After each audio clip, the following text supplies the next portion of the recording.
Welcome to Ms. Mojo, and today we're counting down our picks for the top 20 darkest SNL sketches ever. Excited to be here, Steve? I was before, but now I'm not. For this list, we're looking at the best SNL sketches that tackle disturbing subjects. Did we forget any shocking sketches? Let us know in the comments below. Number 20. Farewell, Mr. Bunting. Dead Poets Society receives both a loving and horrific adaptation in this sketch. As you all know, Mr. Bunting will no longer be teaching here at Windermere. His unorthodox methods have done enough damage. Fred Armisen plays a character loosely modeled on Robin Williams, who prepares to leave his class. The students then stage a dramatic revolt by standing on their desks. I sing my song for all to hear. Sit down this instant! However, one of them gets too close to a ceiling fan. The result sends blood everywhere as the sketch turns into a horror movie. It's a hilariously morbid scene that involves a head being thrown around, finally being launched out of an open window. Armisen leaves after the chaos and pretends like he didn't just watch a terrible accident happen. I'm gonna take off. You guys have my email and everything, right?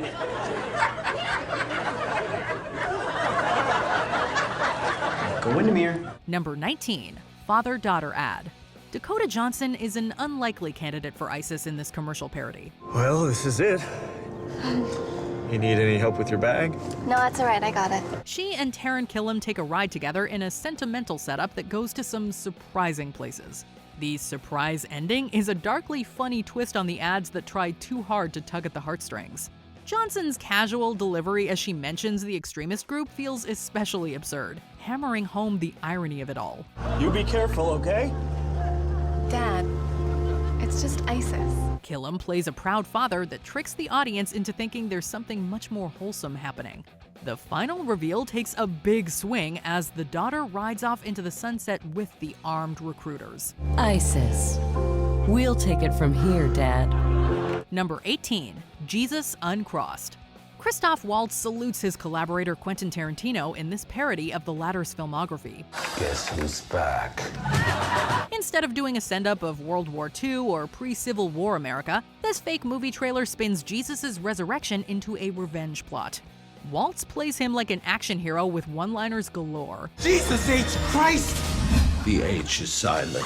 The sketch also features plenty of over-the-top violence, turning the normally peaceful prophet into a stone-cold killer. He even uses a shotgun against Samuel L. Jackson's Judas in a ridiculous and anachronistic touch. The actor knows exactly how to sell the writing with his trademark skills, paying homage to Tarantino's historical revisionism along the way. No more Mr. Nice Jesus. Number 17. Uncle Roy. The character of Uncle Roy is not your average babysitter. Oh, Arthur and I really appreciate you coming over at the last minute. Oh, it's my pleasure. I love babysitting. Played by Buck Henry, the 45-year-old man helps out two parents that leave their girls at home. This includes playing games with them and doing magic tricks that are all intensely creepy. Uncle Roy's got a surprise for you. What is it? We want it now! Throughout the sketch, it's pretty clear this wouldn't fly in today's world. Roy even starts to take pictures of the kids as they continue to misunderstand his gross intentions. When their mother returns home, she fails to see through the sitter's happy demeanor. It's unlikely that the program would try to revive the idea anytime soon. Don't worry, Uncle Roy will be back next week, and we can all give Ruffy a nice tit bath. Oh, yeah, okay. Good night, Uncle Roy. Number 16. Children's Show. Michael Keaton stars as a strange children's show host that falls on hard times. When he receives an eviction notice, the presenter struggles to maintain his composure. They're taking the house. It's just a bunch of bank mumbo jumbo. It's not important. That sounds serious, Toby. No. His talking furniture begins to question the entire show as a result. Keaton's Toby is found out as a fake, along with some unsettling revelations about his use of the objects in his home. There is no show, is there, Toby? Of course there's a show. You lied to us, Toby! A group of repo guys tries to take it all away as the program folds in on itself. Not only does the sketch offer up some dark realities about money, but it also delves into more unexpected sexual territory. Number 15. Wake Up and Smile. A morning show loses its teleprompter in this hilarious sketch. Now, I understand you've got some cooking tips for us, Diane. I understand you've got some cooking tips for us, Diane. Will Ferrell leads an anxious group of TV professionals that can't work without a script. We're having what is known in the business as technical times right now. His team quickly loses their cool, devolving into terrified characters in a Lord of the Flies scenario. They eventually come back from commercial with torches lit and Ferrell taking control as the ruthless leader. But what if the box still refuses to give us words? You challenge my authority? This includes a tense confrontation between two presenters, ending in an over-the-top death scene. By the time the prompter returns, it's already gone too far. The sketch is completely unafraid to use graphic violence to show an extreme reaction to a fixable situation. Number 14, Totinos. Vanessa Bayer leads this humorous parody of food commercials in a dedicated performance. My husband and his friends love to watch the big game, but all their cheering and shouting can make them pretty hungry. For this sketch set during a game day celebration, her character provides the group with Totinos pizza rolls. The seemingly robotic men chant and cheer over her dialogue until a major twist happens. It turns out that the TV isn't even on, calling into question the premise itself. Guys, the Totinos are ready. Hope I'm not interrupting the big game. There's nothing on the TV. It gradually turns into an episode of The X-Files, with the sports fans revealing their true selves. Blending elements of horror and sci-fi, this sketch reinvents itself in a dramatic ending that puts Bayer in jeopardy. What's happening to my hungry guys? The X-Files. New episodes. Mondays at 8. Number 13, Chucky Lee Byrd. In a parody of music commercials, this sketch takes a look at the work of fictional artist Chucky Lee Byrd. That's why we are proud to bring you, for the first time anywhere, this 5-disc box set from the poet of teen love himself, Chucky Lee Byrd. Will Ferrell's rock and roll singer has a number of singles about his obsession with teenagers. She's my candy baby. And she's sugar sweet and clean. What should I get her for a sweet 16? The creepy lyrics keep coming until the presenters themselves start to question the content. Ferrell's dedicated performance satirizes musicians that had questionable relationships in the 20th century. It's a tricky subject to tackle with humor, but Saturday Night Live finds a way with Kate McKinnon and Beck Bennett's commentary. McKinnon's alarmed face and Bennett's explanations only get better as Byrd's problematic songs continue. Who makes 50s rock and roll in the 1980s? Billy Joel? Ever heard of him? Number 12, Evil Boss. This sketch takes the idea of an angry boss to its absolute extreme. Will Ferrell plays the office manager in question, verbally and physically mistreating his underlings at every possible turn. Excuse me, Mr. Tarkanian? Why are you interrupting me? Well, I just thought that you... You thought? You thought? You do not interrupt me! When I am busy, do you understand me? He does all of this as a potential hire stands by, watching in horror as awful things happen. Ferrell fights one of his employees to the death in an especially brutal battle with a trident. All right. Sorry to keep you waiting. The comedian's nonstop fury and despicable nature make for a darkly funny exploration of office culture. With plenty of blood, the sketch doesn't shy away from the terrible behavior of its main antagonist. Hey, you get back here! Hey! Number 11, Japanese game show. Chris Farley finds himself on a quiz show in Japan, but the punishment for getting things wrong ends up being worse than anyone could have imagined. He also can't speak the language in a hilarious twist. I don't understand. There's been a little mistake. Farley manages to squeak by on a few guesses, but his opponents don't have the same luck. They're forced to perform drastic surgeries on themselves. It's the kind of shocking moment of violence that you rarely see on the show. You know what? I shouldn't be here. Call the cops! The American contestant survives to the end, at which point he gets hooked up to an electrical torture device. Farley gives it his all in a convincing and terrified performance. No, wait! God. I know it. Number 10, Enhancement drug. SNL is no stranger to parodying prescription drug commercials, and Dwayne "The Rock" Johnson can pretty much sell anything. So this sketch sounds like a home run, right? So I tried it, and it worked. This Enhancement drug sketch starts off like any normal ad involving erectile dysfunction, but quickly spirals into a bevy of extreme side effects. Cough, hallucinations, coma, trouble swallowing, decrease in semen, increase in semen. Including Johnson spouting off a random Hail Satan near the end. What's even darker, though, is how the sketch comments on the opioid epidemic. So I grabbed him a little, and he goes, "You're hurting me, sir." Zentrex works. Zentrex isn't as dark as some of the other sketches on this list, but the implications are definitely there for sure. Number 9, The Tizzle Wizzle Show. The next entry on our list is short, but not so sweet. Hey, Tizzle Wizzles! The Tizzle Wizzle Show is a take on your average, everyday, colorful kids show, only with a few glaring exceptions. Knives, knives, all types of knives. Everybody pick out your favorite knives. For starters, there's knife play, unknown pills. The pills take hold of your mind and flesh. You're brave and strong. You don't fear death. Cheese! And a fight to the death in the dark. It all starts innocently enough with a jammy dance, but things get dark real quick. With only guest host James Franco left standing after the Tizzle Wizzle Show goes horribly awry. Fight to the death now, kill the lights! It's the sort of black humor that permeates a lot of SNL digital shorts, with this one being absolutely no exception. Number 8, Canteen Boy. Okay, so this sketch was always in questionable taste, but it's even more problematic given the Boy Scouts of America's current state. Canteen Boy, come over here. Hang on a sec, fellas. Fellas, I got a bit of a situation over here. Adam Sandler's Canteen Boy character was a lovably dim but good-hearted assistant scoutmaster whose adventures take an incredibly dark turn alongside guest host Alec Baldwin. You know, it seems like the moment you get out of the city, all your problems just sort of fade away.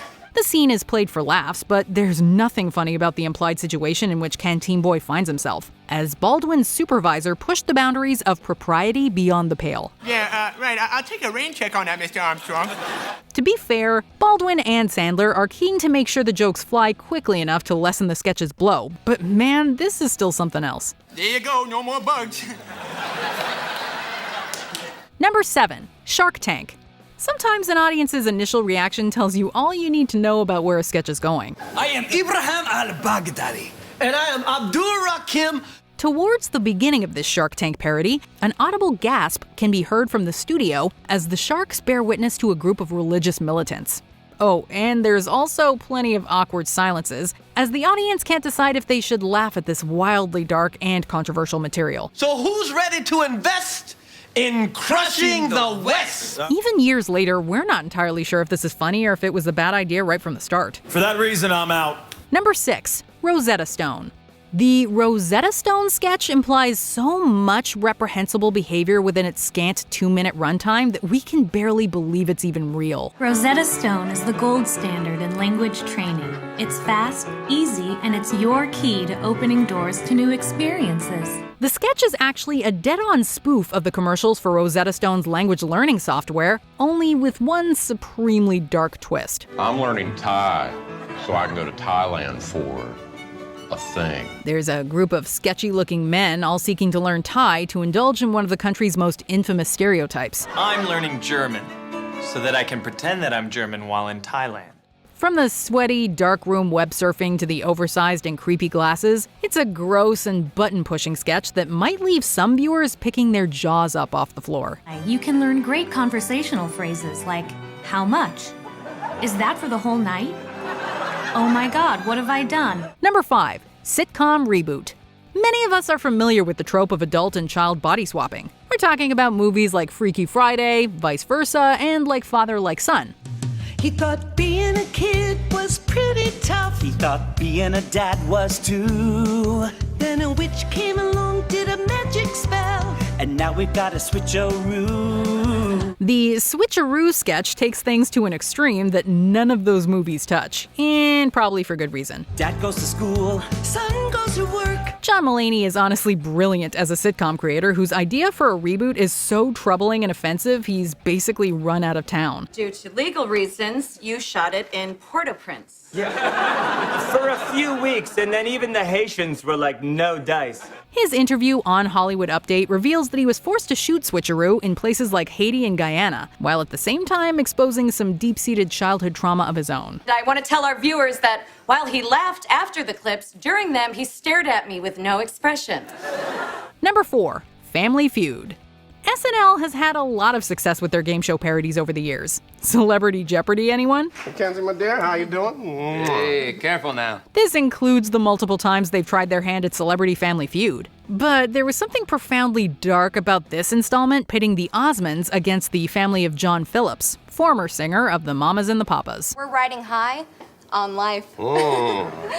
That's fine. Hey, Richard, I want to point out that we're also high in life, except also downers, and also wine. It all has to do with trauma and dysfunction as the sketch digs up skeletons from the closets of both families within the Family Feud framework. Something to do with your dad. First thing that comes to your mind. Beg him to put your bozo brother up for adoption. You're the bozo, so cram it, clown. Jason Sudeikis does his best Richard Dawson impression, but not even his performance can stop the implications of this sketch from making our skin crawl. Mackenzie and her dad are always going off to play sports, and I'm like, can I come? And they're like, no, we like to do sports, just the two of us. Number 3, Mr. Belvedere Fan Club. Call the next sketch on our list a product of its time. The Mr. Belvedere Fan Club presents a group of people whose grip on reality is tenuous at best, as they describe increasingly troubled and obsessive behavior towards their favorite fictional television character. Well, all right, all those in favor who want to kill Mr. Belvedere, say aye. Aye. Tom Hanks holds the sketch together as the straight man, while Chris Farley, Adam Sandler, and particularly Phil Hartman display mental health issues that would raise huge red flags today. I do think we need to do our exercises. What exercises? The exercise that helps keep the line between reality and fantasy a little less blurry. You'll see. The reactions at the time are comparatively tame, however, with the audience laughing along to the admittedly ridiculous premise in a way that undercuts how shockingly dark the sketch truly is. I should want to say hi to him nicely. I shouldn't want to keep him in a big jar in my basement. Number 2, Meet Your Second Wife. This entry is a great example of a sketch that's impeccably written but dark as hell. Your lovely wife Samantha is in the audience today. Yay, Brian! She seems great, for now. Meet Your Second Wife surprises its 3 male contestants by revealing to them situations whereby their otherwise happy marriages are succeeded by an increasingly young series of second spouses. One day, years in the future, she will be your second wife. That's impossible. The reactions of Bobby Moynihan, Taran Killam, and Kenan Thompson are brilliant, while hosts Tina Fey and Amy Poehler describe situations that honestly do happen in real life, with a gleefully black sense of humor. This is ridiculous. I am not leaving Elaine. You're right, you won't. Sadly, Elaine will pass away in a tragic kayaking accident. The reaction shots of Aidy Bryant, Vanessa Bayer, and Leslie Jones also hammer home the sketch's perverse punchline, making this a group effort in the best/worst possible way. Toby, you're here tonight with your wife of 20 years, Deanna. That's right. Hey, baby. Before we continue, be sure to subscribe to our channel and ring the bell to get notified about our latest videos. You have the option to be notified for occasional videos or all of them. If you're on your phone, make sure you go into your settings and switch on notifications. Number 1, World's Most Evil Invention. Here is the SNL sketch with a punchline so dark, we dare not speak its name. My name is Roy. Dwayne "The Rock" Johnson did have to, however, as he portrays a mad scientist with one boundary-pushing, taboo-breaking, absolutely most evil invention. I call it Robo-Chomo. The International Mad Scientist Society may be full of baddies, but Johnson's Dr. Roy does them all in with a robot that's destined to be profiled on To Catch a Predator. Yes. That's exactly right. This guy gets it. You get it. Oh my God, no I don't! What's perhaps the most twisted aspect of this sketch, however, is the final reveal, when the entire thing just turns out to be an advertisement for White Castle. Things are always better with juicy beef and onion sandwiches from White Castle, America's medieval sandwich restaurant. Well, you truly outdid yourselves with this one, SNL. Do you agree with our picks? Check out this other recent clip from Ms. Mojo. And be sure to subscribe and ring the bell to be notified about our latest videos.